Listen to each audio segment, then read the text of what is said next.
ভারী বৃষ্টি ও বন্যায় বিপর্যস্ত ভারতের হিমাচল প্রদেশ। বৃষ্টিজনিত কারণে চলতি মৌসুমে সেখানে প্রাণহানি বেড়ে দাঁড়িয়েছে ১১২ জনে।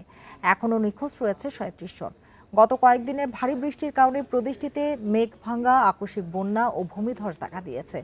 বিভিন্ন জেলায় ৭ শতাধিক বৈদ্যুতিক ট্রান্সফরমার ও ১৭৮টি পানি সরবরাহ ব্যবস্থা ক্ষতিগ্রস্ত হয়েছে। ৩৬২টি সড়ক বন্ধ রয়েছে। সবচেয়ে ক্ষতিগ্রস্ত হয়েছে মান্ডি জেলা। অতিবৃষ্টি, বন্যা ও ভূমিধসে সেখানে ২২০টি সড়ক বন্ধ রয়েছে। কুল্লু জেলাতেও ৯১টি সড়ক বন্ধ রয়েছে। প্রবল বৃষ্টির কারণে রোববার সিমলায় হলুদ সতর্কতা জারি করা হয়েছে। সেখানে বজ্রঝড়ের আশঙ্কা করা হচ্ছে। শহরটিতে সোমবার থেকে বুধবার পর্যন্ত কমলা সতর্কতা জারি করা হয়েছে।